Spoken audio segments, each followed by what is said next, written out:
then you let your guard down on recommits because you're flat. I mean, by the close, it looked great, because we're closing up here, and S&Ps look like for sure we're going to make new contract highs or new all-time highs, which it did. But I never expected the next day after this, which I thought this was a strange reaction, for it to give it all back. Okay, so the NASDAQ gave it all back. S&Ps haven't yet. But, it's that old saying, to be there for the good times, you have to be there all the time. Okay, so that's twice in December, for the crude collapse and then for this. So I don't know what to do. I mean, it's almost like two different markets between the S&Ps. End of year stuff is tough. I agree with you, Richard. And I think the Dixie is still going to have some more follow through towards 95, and Euro's not done. And, really, when you think about it, with the rate hike in cable, it's giving you a nice opportunity to get long here today. If you're going to trade your end markets, we could trade 35 going into year end if the Dixie goes to 95. Great call in silver. Yes, in fact, I'm glad you bring Aussie up, because it's the one that was giving up the ghost first, but I still think we'll see 2.5 first, 260. So I think there's more left to the upside in FX and downside in dollar, and then we'll see. So I listened to a great interview on Trader Summit, Blake interviewing Shy Girl. So even though crude is acting a little heavy here, you guys have to go listen to that if you're a WTI bear. And, what are your thoughts for the end of the week, Ryan, with everything that's happened? Any conclusions? Are we just glad that we lived through it? Yeah, it's been a busy week. Ton of central banks. This week is always terrible. You can get a ton of data. All the central banks finishing off, setting their stalls out. It all go quiet because, we're all going to kick it into next year. But, you're right. We've had good volatility, good pips to be made. I hope the guys and girls in our room and here in the webinars have made good money. I've had a pretty decent week. And, that's what we love, a bit of volatility, as long as it's good volatility. Yeah. But yeah, as I said yesterday, what you've got to look at now going forward is, where are we? We've had some volatile moves, we've had some decent ranges, but where are we in the wider picture? We've not broken anywhere new in any of the pairs, and that's the key point. So we're still, when you're looking forward, to January and coming back and kicking off again, that's what we're going to be looking at, where we are within these longer ranges, and until we get something that kicks us out, and then those are the levels we're going to trade. And I think we may have seen a prelude for 22. If you could just take a picture of yesterday's action, what did you have? You had a weaker dollar, right? Higher metals and sharply lower tech. Yeah. Okay, so the dollar caught no bid on that sell-off in the S&Ps. We're getting a little bit here, but I think it's a prelude for when the dollar does finally peak out, that you're going to see weakness in U.S. dollar denominated assets. And I think the big plays are going to be outside the U.S. I think money is going to be looking for different places to be that have been stressed out by a strong dollar. That's my macro call for next year. I don't want to dumb down expectations and say things are going to be boring next year, but just this period, we're entering the holiday wind down now. Positions get squared off, and risk comes off the table a little bit. Got the end of year stuff in the US, and all that sort of thing. But then we always get that New Year enthusiasm. Everyone's fresh, everyone's ready. Roll up the sleeves. January effect, and those early days can actually be a good signal of what's to come. If yields take off, if oil takes off, if the dollar takes off in those early periods, then you get a bit of a flavour of what's to come and where the market wants to position it going into the new year, what they see is happening. Is it same old story, or is there a little bit of a difference coming is what we've been waiting for in things like the dollar and yields for the last, couple of months. Is that going to kick into the new right. year? Double taper by by treasuries. I mean, look at that. 139, and the Fed are just about to enter a 6 hike cycle. Over the next 2 years. It's bonkers. Disjointed. But the world changes. I mean, you've been doing this as I know. Be rude and say twice as long as I have. Since Fred Flintstone was on the planet, right? But can you ever remember a time when the Fed's gone into a hike cycle with 10-year yields at 1.39 and not at 2.5 or something? Well, I think you have to go back to the Civil War to see rates like this. And way before your time. 18. I've seen it. Rates are as low as they were during the Civil War. Yeah. And, that's what, no one's seen this. For us oldies, we always think, what was it? We remember how it should have been then. The old rules of thumb, and we've got to adjust to that. And we've got to say, okay, fine, rates aren't at 2% while the Fed are just about to start a higher cycle. So get on with it. We just get on with it. Yeah. It's really counterintuitive what's happening there for sure. Yeah. So Stel, you have some upside targets in your silver long on the pip. Nice. And would you take partial profits, say around 23 or so? I actually closed it yesterday before the close. I still have my core long. Just wanted to see how market goes the next few days, because we're getting close to year end, and there's and with Nasdaq ending down, what was it, 2% yesterday, and it's down 1% today. Equities look weak, and you know what happens when risk gets sold. Metals usually get taken with it. Having said that, metals are up today, even though equities are down. But as I said before, I still have my core long, which is a lot larger position than the one I took 2 days ago, or when was it? Yesterday, Wednesday. Yeah. Check out what Newmont did yesterday. What did they do? Oh, all miners, they just flew.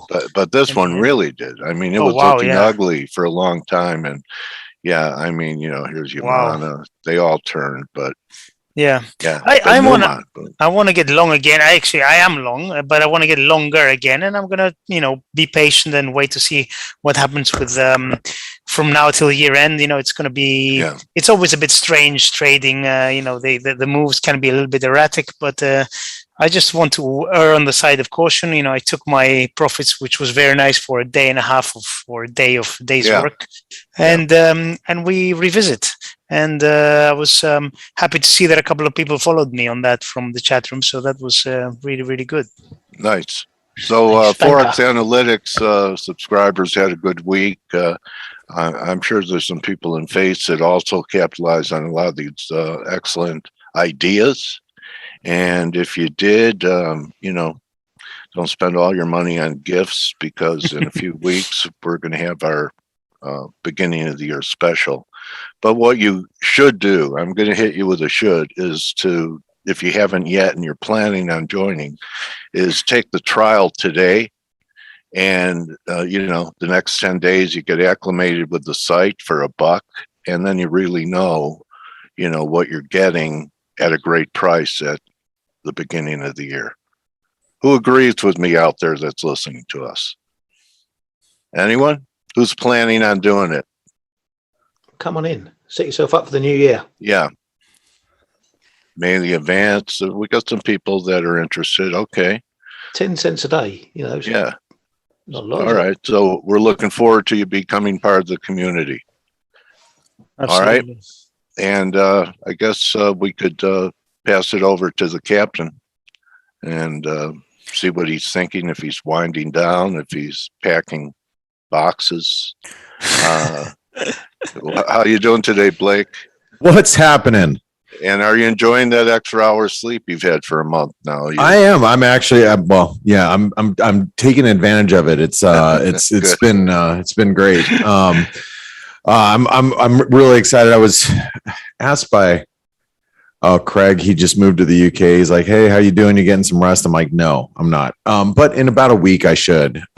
In about a week, things will start to wind down. I am helping my wife out quite a bit. She's it's just busy time of year for her, and we have she didn't anticipate. No, we didn't anticipate our oldest son was going to get a job, and so we didn't anticipate the lack of help we were going to have. So I'm picking up the slack, but it's fine. It's when I'm packing boxes. I know it sounds a little silly, but it's really actually therapeutic. It is mindless, right? It is. It is. I don't think about it. I just, tape boxes, tape them, throw them. It is therapeutic because for once in my entire day, I'm not thinking about anything. Right. Ironically, I put it on Spotify and I put some good music on, and I just kind of, it is very therapeutic. And that's for you.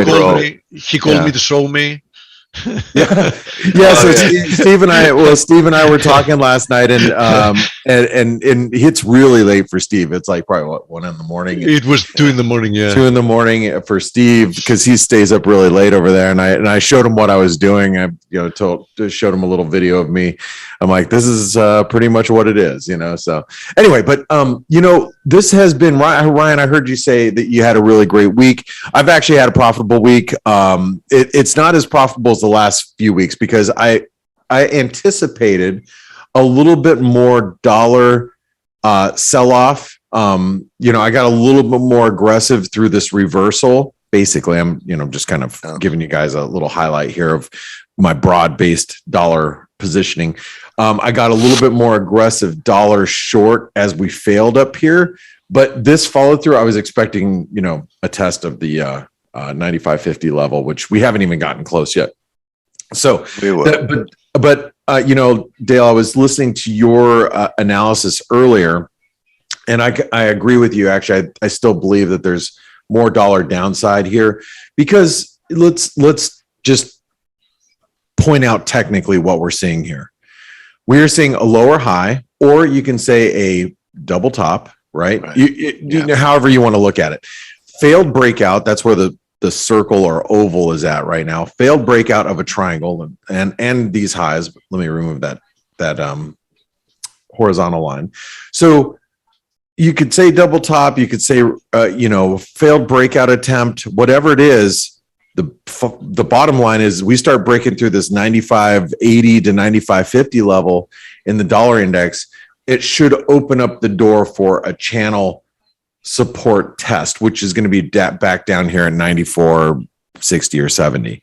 And by the way, I'm giving you guys a heads up, unless something dramatically changes between now and today by the end of the day, I'm giving you my week ahead video analysis of the dollar index. This is pretty simple stuff. I mean, it's very basic. And it is a failed rallied attempt in the dollar, which is it should lead, like, probabilities are going to lead are going to lean towards a failed breakout attempt in the dollar leads to a further downside move in the dollar. So how about it didn't catch any bid with risk off yesterday? I heard you say that earlier, Dale, and I'm going to go ahead and mention this. I'm not a big believer in risk on, risk off, dollar super sensitive. Unless it is a major risk off move. What I mean by that is if we crash. Or crash, or let's say the market starts getting down 10, 12%, then people start going, maybe I need to start seeking some cover with the dollar. I need to start looking for a little bit of support here, something to hedge. But I am a believer that there are going to be currencies that are more sensitive than others. And one of the things that I have to point out, we didn't. Now, correct me if I'm wrong, Ryan, or maybe even K-Man, if you're listening in. South Africa didn't have an interest rate decision this week, did they? I don't think they did. Was it last week? Last week. It was like last week. I don't think it was this week. It raised by a quarter. Is it this week? Last week. Last week, yeah, okay, and it wasn't this week. With all the central bank activity, I was talking to Michael Brown from Caxton about interest rate decisions, and I thought we talked about that. It's been one of those weeks, as you guys know. Anyway, the reason why I want to point that out is the rand is pulling back here, and you can see it's pulling back, which is typically. When you see these emerging market currencies continuing to strengthen, as you're seeing here, that's usually bullish risk. Now, we haven't seen that really translated in equities, as the S&P has been down for the last 24, 48 hours. And correlation is not causation, but it is one of those things that I do pay attention to. And it's like the same thing we were talking about precious metals. K-Man, I just heard his voice here, and good morning, K-Man, by the way.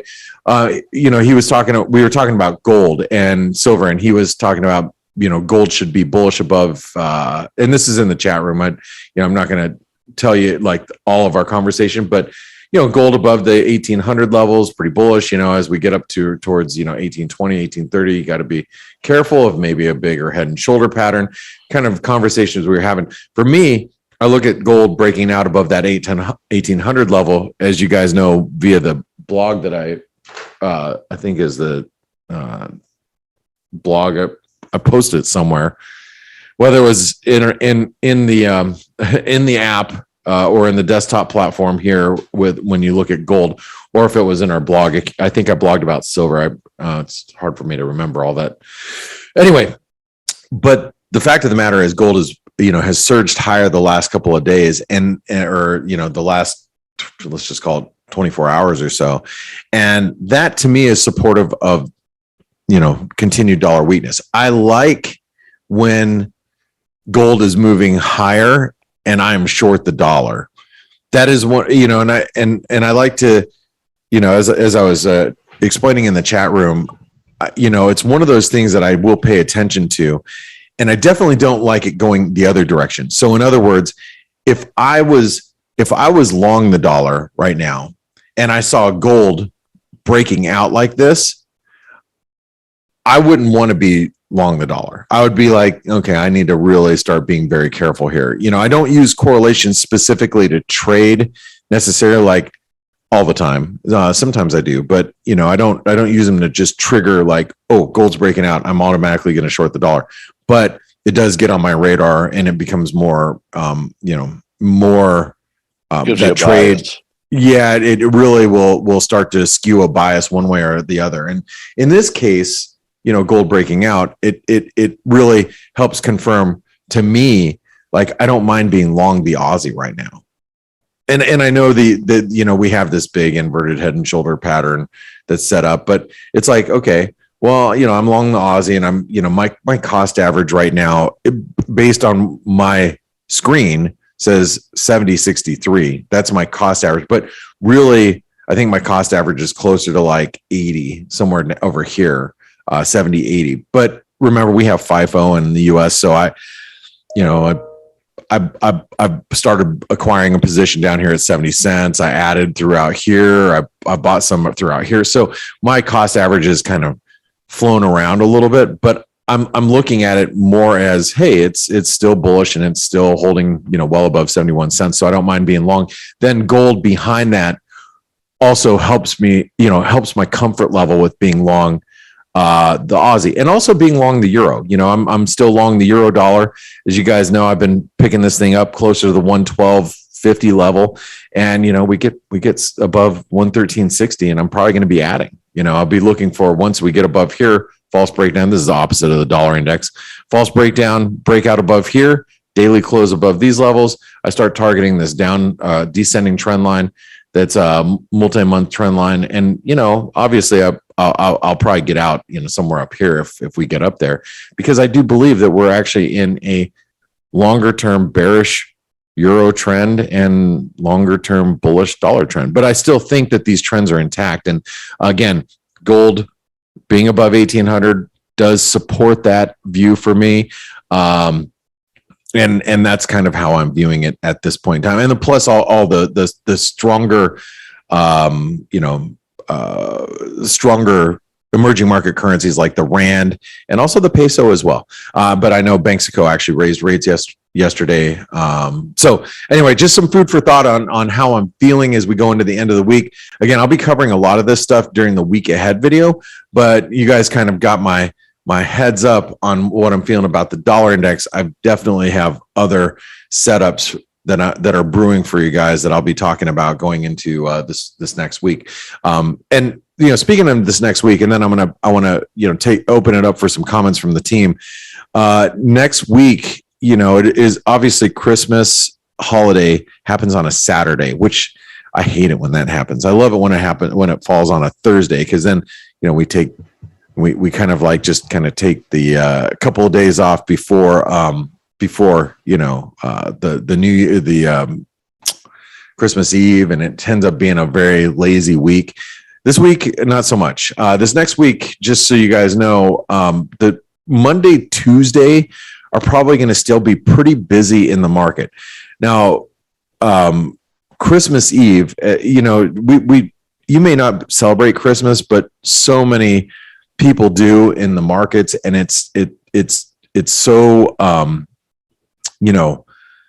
so celebrated that the market's really adhered more to Christmas hours than any other hours as far as the holiday goes. So, when you start thinking about Christmas being on Saturday, Christmas Eve on Friday night, most people, because of their travel schedules, Monday and Tuesday are going to be pretty busy days.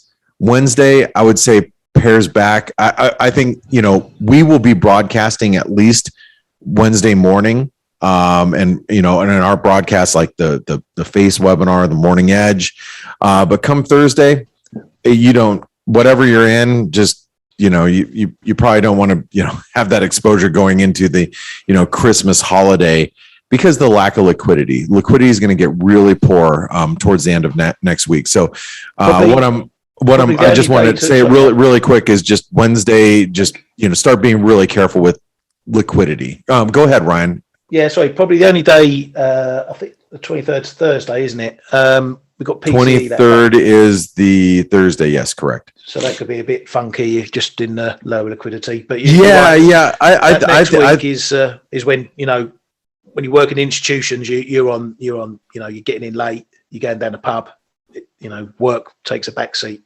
Yeah, exactly. And I would say, guys and gals, if you're still in positions by Wednesday midday, you need to really think about, do you want that exposure? Do you want to take on that risk, going into the holiday season? I mean, I'm just going to give you an example here. Being long the Aussie, I don't mind being long, because I know my average is, right around the 70-80 level, even though my screen says 70-63 is what my cost average says on my screen.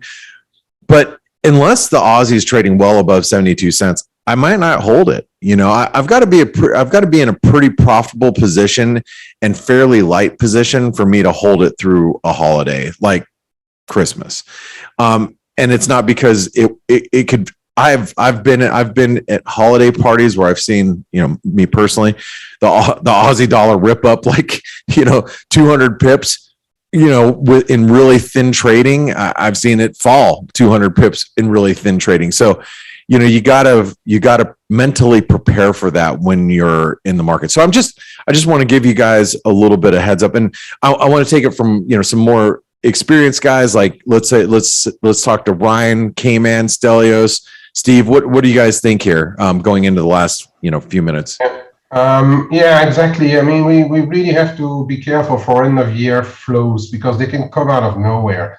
They do. I recall personally having to stay late in the office because for some reason they have those dollar Canadian fixings at 4 p.m. Canada time, and I recall one day having to do $500 million Canada, and I took it like 180 points away because there was no one in front. That sucks. It looked like nearly two big figures. So and there was, the only reason was that flow. It doesn't happen all the time, but we just have to make sure that we are aware that that can happen, and it comes out of nowhere. It's just a corporate interest. Oh, I need to close this for the end of the year, and there's no one in front with any liquidity, and for no reason, no fundamental reason, no technical reason, it just goes away. And if you are in a position, it can get very, very dangerous. So if you have like longer term positions, make sure that they are really kept under control, and especially in the size.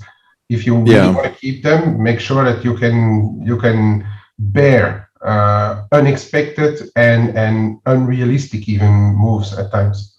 Yeah, that's a great suggestion, K-Man. Take down a position size, and you have to think in broad terms of 200 pip ranges during the holiday is not uncommon. What he's saying, and I've seen it as well.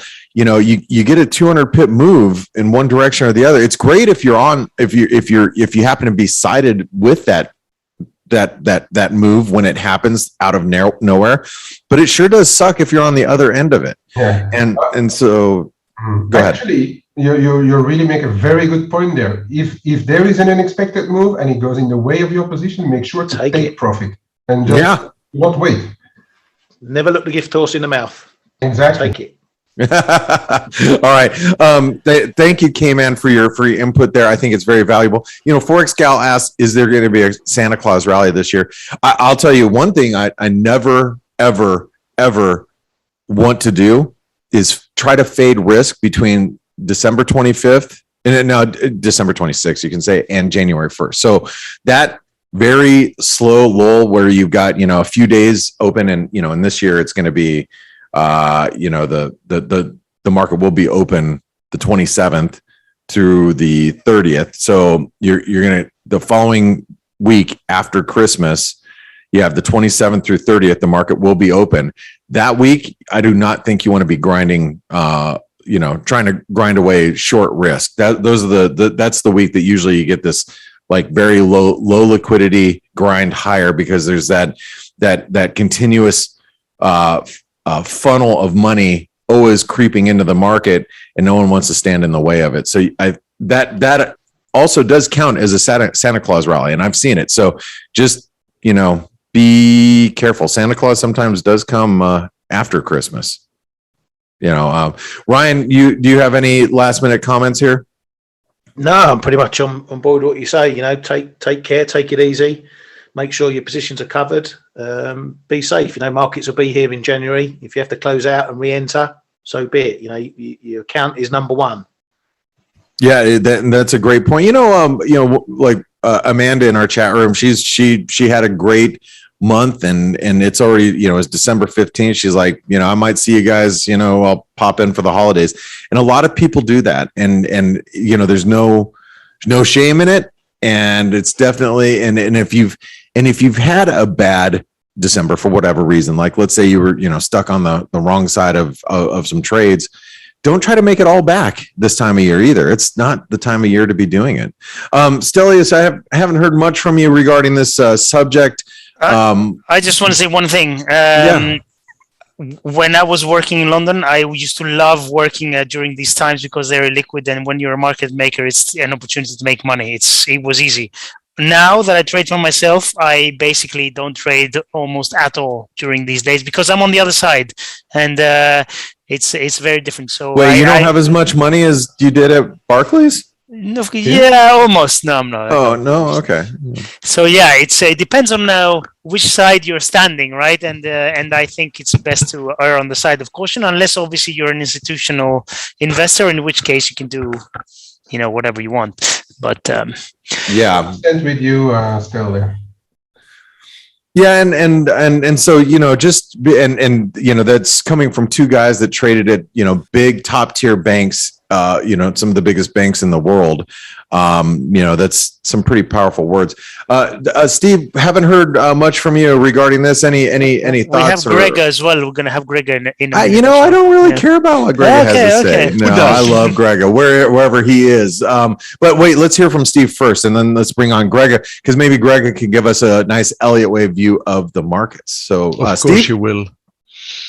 Hey, mate. Hey, good morning. You remember speaking of Santa Claus rally. First of all, I wanted to say that many people don't know it, but Santa Claus rally is exactly the week you mentioned. A lot of people think that the Santa Claus rally period is the period preceding Christmas, but it is actually the period you mentioned, the period between Christmas and New Year's. I vividly still remember, as the most recent example, you remember 30th of December, if I remember right, it was that 200 and something pip rally in the Euro, 2013. That squeezed a lot of people out of their positions. In 2013? Yeah. I'm pretty sure it was 2013. More than 200 pips of a rally at 30th of December in the Euro USD. Was that Oh, the in the Greek Euro, news? in the Euro. Yeah, Yeah, yeah. I mean, yeah, it's somewhere around here. Was that you lot defaulting again, Steve?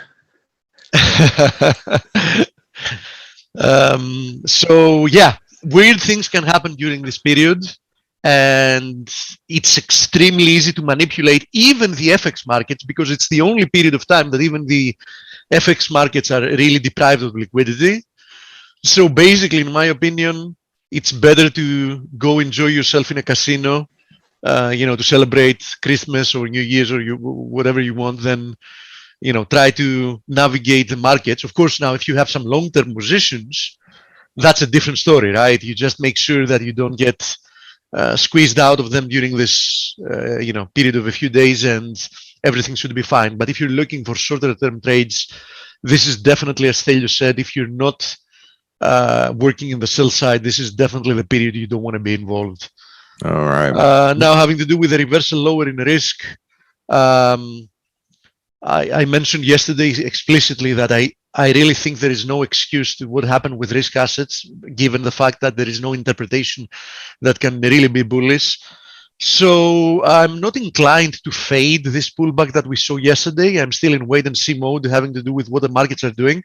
One thing is for sure that there has to be some kind of a realization that a pivot from being overly dovish to being even substantially less dovish is something that cannot be medium to long term positive for risk assets. So, given that, I would be very, very skeptical, and I think that perhaps this can be the catalyst to have an exception and not have a Santa Claus rally this week, this year around. We'll see. Hey, thank you very much, Steve. I'm actually gonna because I think a lot of people love to come in and hear Grega's take on the markets, and I was just gonna tweet out that Greg is gonna be joining us, so come in and listen right now. Grega, are you here? He is. Come on, Grega. Hey, Come on, Grega. I'm here. There you are. Yeah, Turn on your microphone. Just There you go. Yeah. Hey, how's it going? I'm fine. We are here, 6 of us or so? Why not? Steve talks a lot, so I usually step The back. more the merrier. Well, it's Bring the good. booze. Good to have you here, and happy holidays to you and your family. I know how many kids you have over there? Like 3? Yeah. I think I have two. Two Do you have kids, one Yeah. wife, and 6 nurses. Yeah, and 6 nurses. That's right. Yes. Greg has this consistent. He keeps going to the hospital to get his legs fixed, and whatever, and Yeah, he looks supposedly, perfectly yeah. fine. I think he just goes in for the nurses specifically because he keeps sending us pictures of him with nurses. And So- for those of you that don't know, And Grega, never gets better, so. And it never gets better. and for those of you that don't know, Grega is Slovenian. Just to give you an idea, Melania Trump is Slovenian, so you can, get a glimpse of how Slovenian nurses look like, right? Well, Greg, we're looking at for those of you that don't know, Greg gives he's part of the Forexanalytix team and does the Elliot Wave analysis inside of the platform. He joins us in the chat room from time to time. He's got his own business going on with his Elliot Wave analysis, but he also is part of the Forexanalytix team, and we love having him here and giving you guys a view of Elliot Waves, because I'll tell you, one of the things I love about like Grega and Andre as well, that does our harmonic analysis. I am not the most proficient Elliotician at all, so when I see somebody with Grega who has awesome talent, I love to sit back and listen to what he has to say, because it does feed into some of the way that I will look at the markets and go, oh, I didn't take that into consideration. So Grega, it's really nice to have you here. Let's let you take over the charts so you can give us a view on what you're seeing. Yeah. Last time when I was here, I think it was last week, we been discussing about the 10-year US notes, okay, and the dollar yen. So back then I mentioned that no matter what the Fed is doing, I mean, to me, the most important are obviously charts. And what we have been seeing here is a 5-wave drop. And I've been expecting and calling for a recovery. And so far, we have seen a very nice break out of this downward channel here. So in my opinion, we are now making at least 3 waves to the upside. So the 10-year US notes are probably going to see more upside. And if we look at the correlation with the dollar yen, obviously dollar yen is now currently pointing to the downside. And from Elliot Wave perspective, we most likely completed this ABC rally. We have seen a very nice reversal over the last 24 hours. And in my opinion, we are going to see a revisit of these December levels, especially when we are approaching the holidays. I really think that this volatility will hard to pick up back towards these highs here. So I'm thinking about more weakness here on dollar yen or dollar weakness in general as well. If we take a look at some other markets, just a second. If we take a look, for example, on Aussie dollar, now Aussie dollar has completed this 5 waves down in wave A, and now we are recovering quite nicely here away from this support level. So in my opinion, there is a chance that we will rally much higher in early next year. What is probably the most important on the intraday basis is this broken channel, which actually confirms the fact that this 5th wave is completed, or 5 subwaves within wave 5. So whenever you have 5 waves completed, confirmed by the price action, meaning this breakout, obviously you would expect market to rise in 3 waves. And so far we can see a very nice recovery away from these near-term support levels, which could be retested around 70-90 if maybe this pair will now slow down. But overall, I think that there is room for 72, maybe even 74 here in the next few weeks. Also, we have metals that are picking up quite nicely. If we take a look on gold, still, I mean, of course, this is a very nice aggressive bounce on the intraday basis, but if we make a step back and look at the monthly, nothing really has changed. So still, we are trapped in this consolidation, which in my opinion could be broken to the upside next year. Looking from an Elliot Wave perspective, I favor the idea that this is a triangle in a wave 4. It's a 5-wave pattern, A, B, C, D, and E. And what is important whenever you track these sub-waves, A, B, C, D, and E, that each leg should be made by 3 waves. Okay, and if you look closely at the wave E, well, there's no 3-wave substructure yet. Okay, so that was, for example, 3 waves down for a wave C.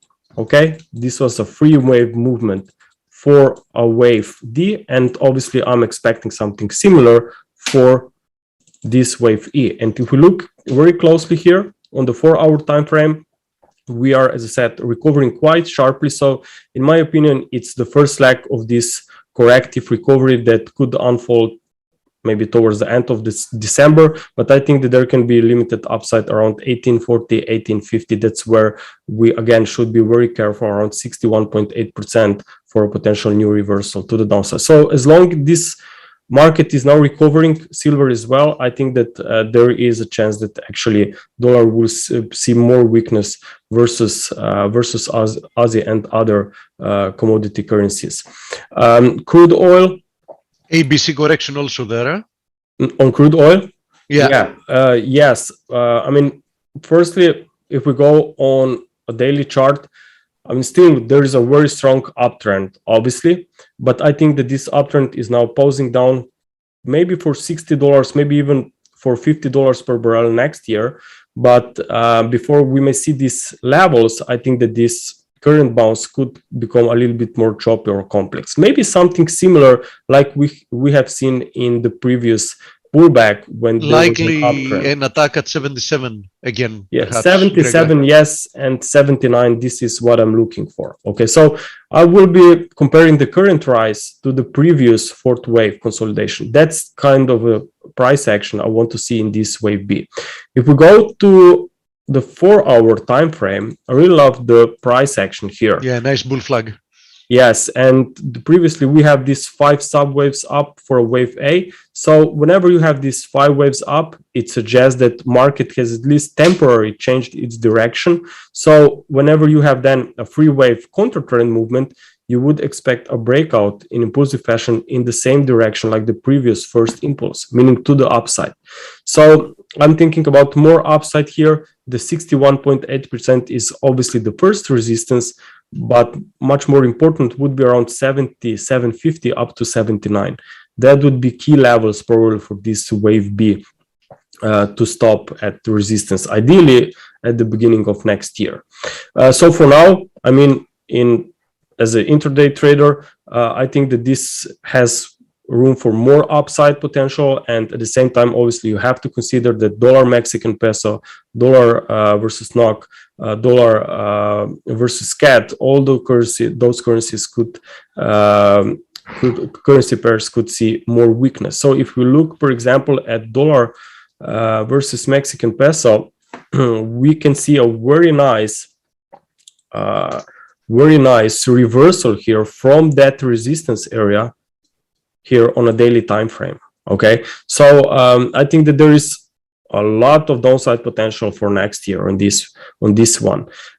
Keep in mind that this reversal is now very strong. We already fell back into this previous consolidation. So if some would say that maybe that sharp move up towards 22 was a wave 3, well, then your view or wave count would be invalidated. So I really love the scenario when bullish interpretations are any alternate scenarios are invalidated, because that's when you can become even more confident regarding the bearish picture. So I'm thinking about more weakness here, and I think that any rallies could be really opportunities on the short side. But in the intraday basis, we have so far, if we go step by step, crude oil looking probably towards higher prices, and this equals to more weakness on dollar Mexican peso.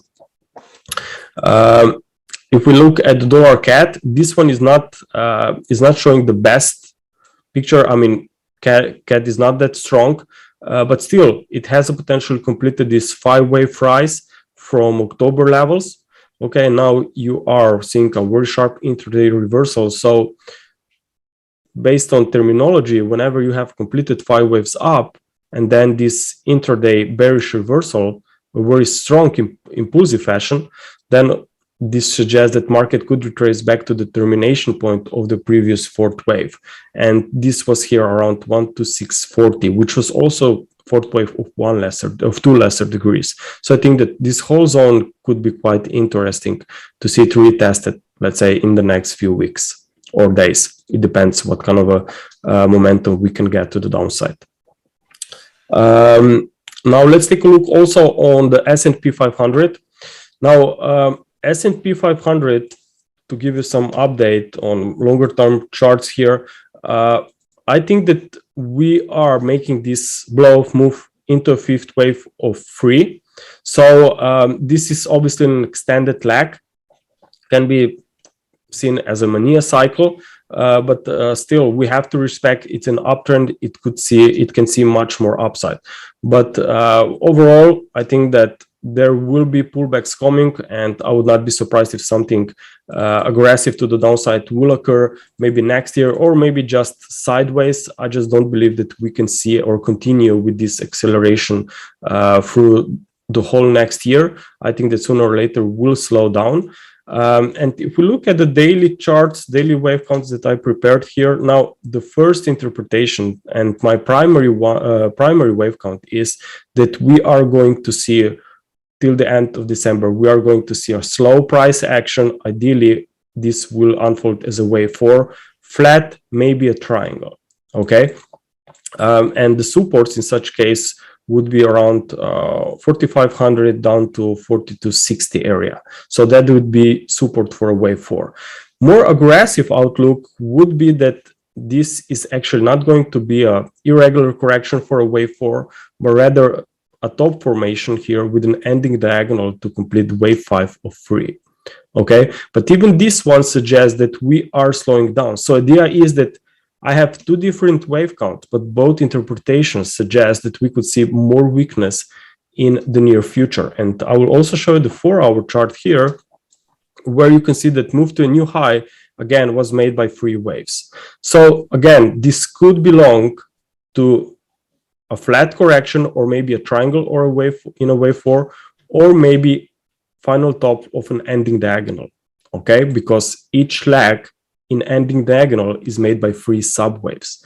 So based on both wave counts, I think that again, we are seeing limited upside and possibly we are going to see weakness towards 45.50, 45.90. That's what I would be looking for after any intraday rally here.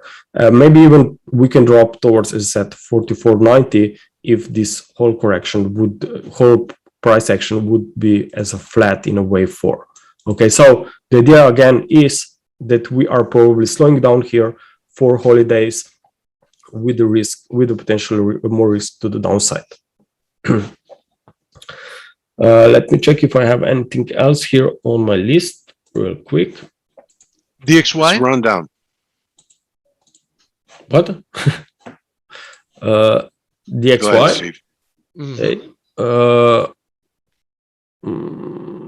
Here it is. Okay, so dollar index, again, I think that this one, as we talked so many times before, it's all driven by the euro, and euro weakness based on their policy from the ECB will probably resume through the next year or at least start of the year. So I would not be surprised if this dollar index will retest the highs, while the euro could potentially obviously see more weakness. What I'm looking or tracking right now is ongoing consolidation, possibly that we are in a flat correction for wave 4. 95.50 is potential support. If we break 94.30, then I think we will have already a top in place. And that would be seen maybe then as a truncated 5th wave. But overall, I think that if you are bullish US dollar, then obviously euro dollar pair is something that we should look for. Mm-hmm. Grega, you want to look at? You're gonna have a look. You want to have a look at a very interesting chart. Bitcoin. No, we can go ahead and have a look at that. To be honest, several people want to see it. Start with Bitcoin. I'll tell you afterwards. Okay. Okay. So on Bitcoin, if you remember, I was looking and been bearish for a while. I said that probably we are going to see just limited upside at new all-time highs when everyone was so excited for 100,000. I was looking for this to be only failure break to the upside, and I'm tracking a corrective 4th wave. And the idea was actually very simple.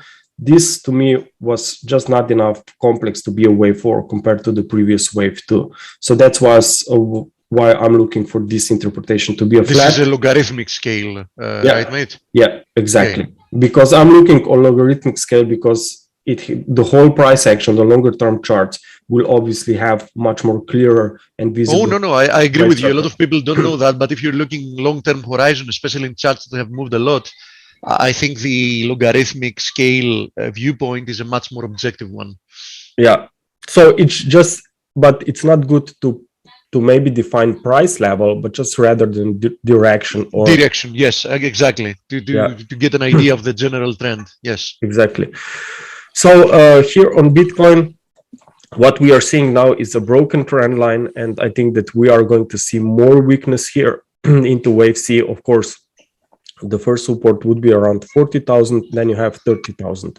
But overall, generally speaking, I think that a lot of cryptocurrencies, altcoins, they are coming deeply to the downside, and I think that there can be some very interesting opportunities coming in the next year.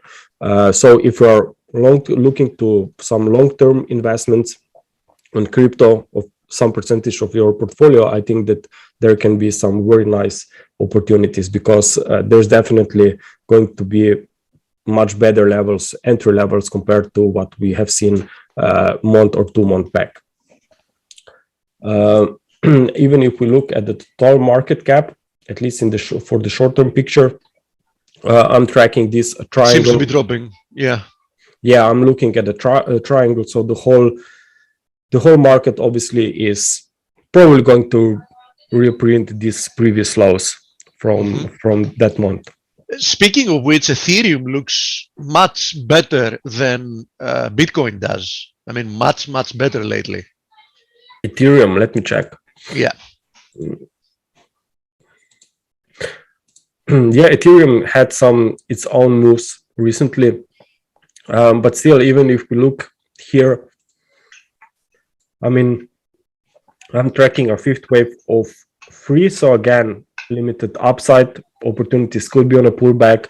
Now, Ethereum, as I said, yes, it's acting much better, but the question is if you really want to gamble here. Probably not. So, I'm not suggesting that one can be moving to the upside and the other in the complete opposite direction, obviously, but I'm just noticing that there is a clear overperformance during the past. Yes, but if we see, let's say, Bitcoin moving really back towards 40,000 or maybe even 30,000 for that wave C, Ethereum could very quickly be down 30-50% from here. Now, the chart I wanted to mention before, Grega, which, as it seems, I'm assuming from the name a Japanese friend of ours here asked for, is natural gas, because natural gas has had a very, very sharp reversal lower, and so far the price action to the downside has been unfolding in a very, very impulsive manner. Now, I don't know if this is the beginning of a much larger corrective move or not, but you know,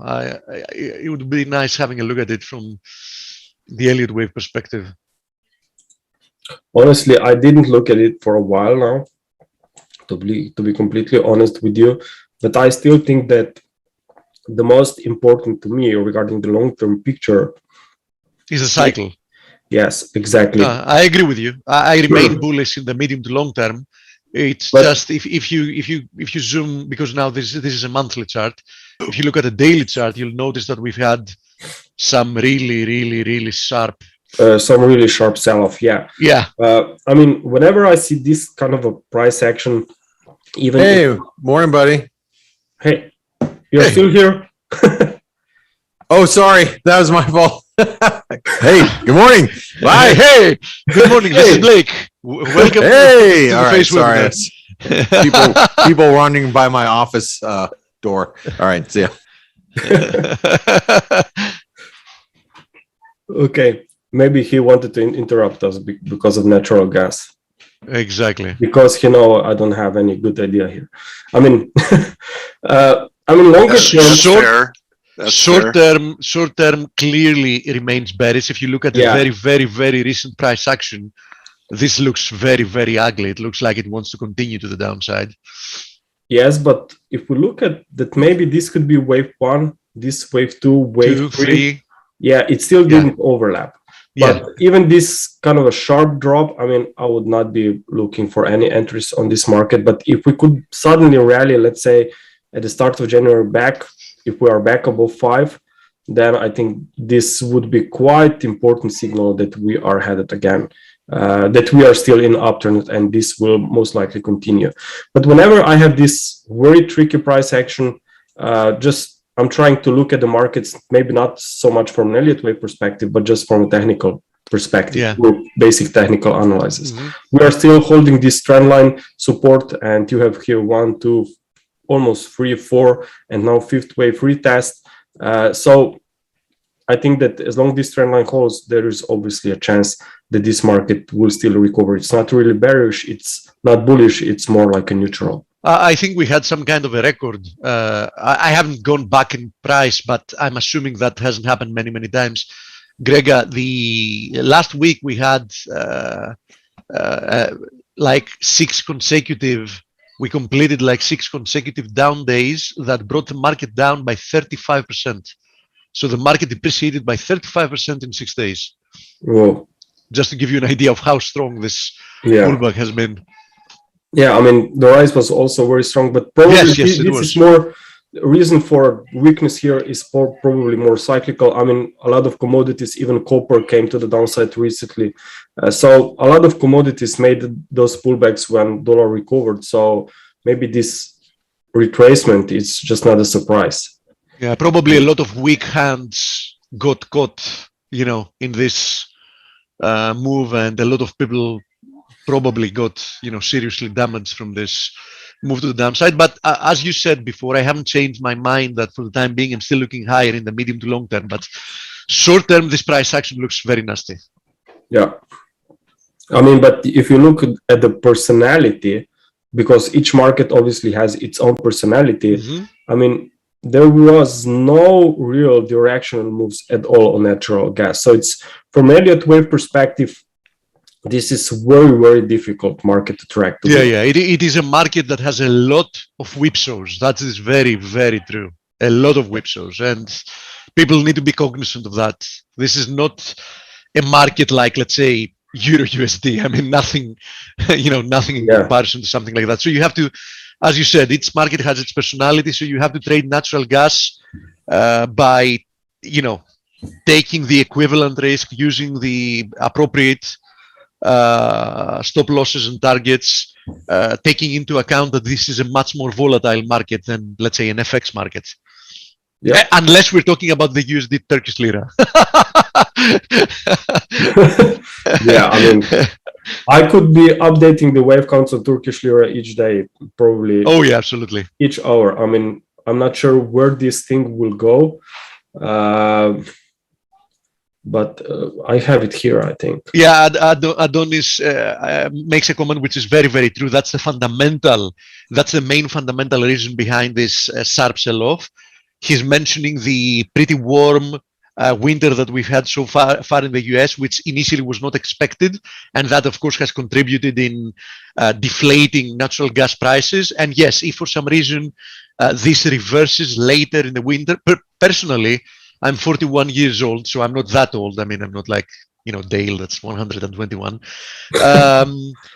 But I remember enough years to have noticed, at least that's my feeling, I've noticed that bad weather has shifted forward into the winter.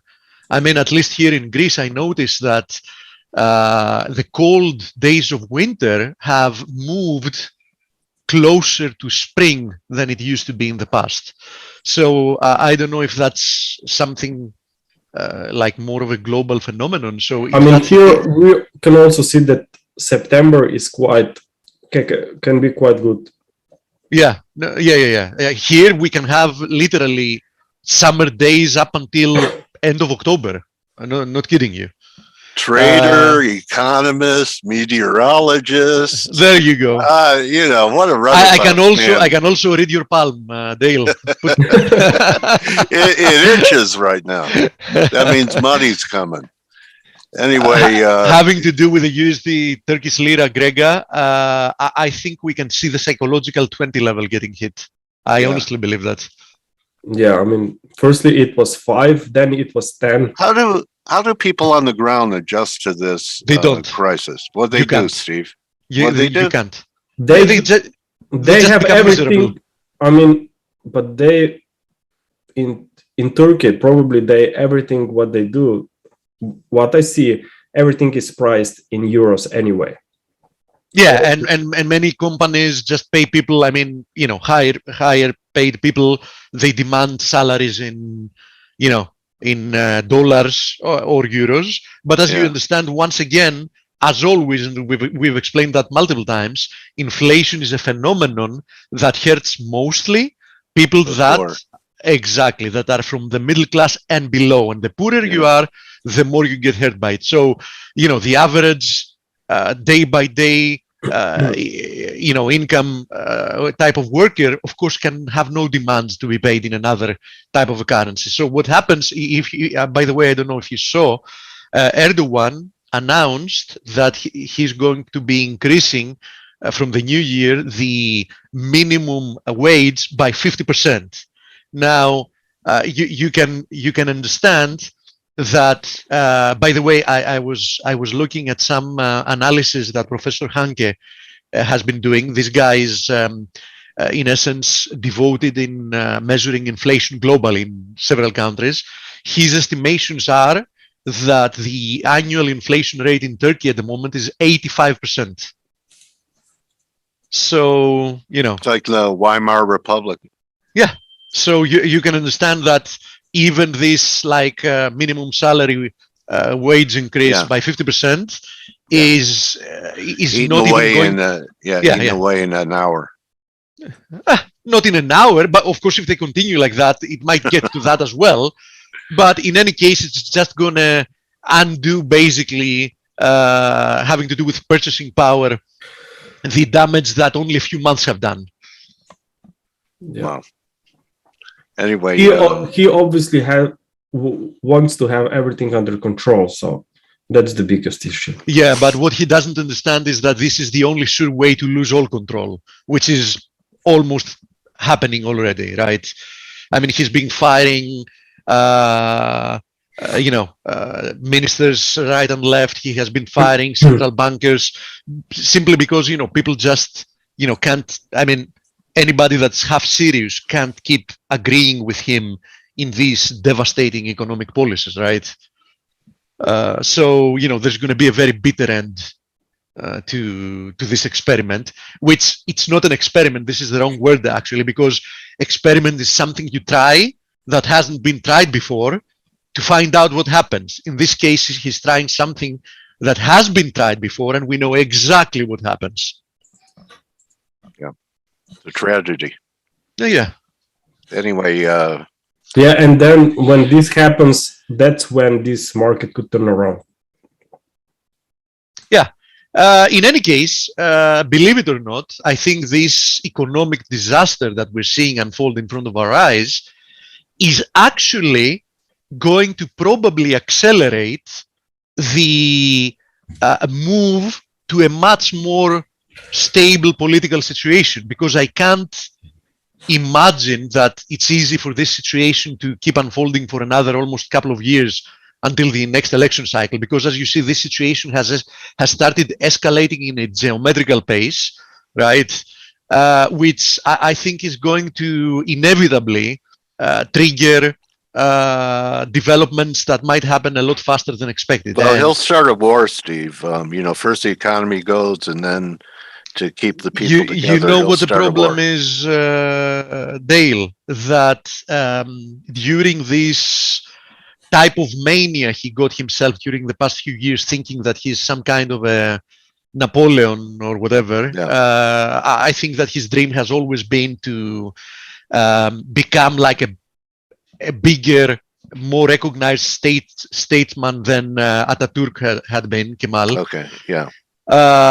He also did a lot of damage having to do with foreign relations. Yeah. So a lot of allies that Turkey had have been more or less, isolating themselves, taking some distance. And I don't even think there is now the capacity for war.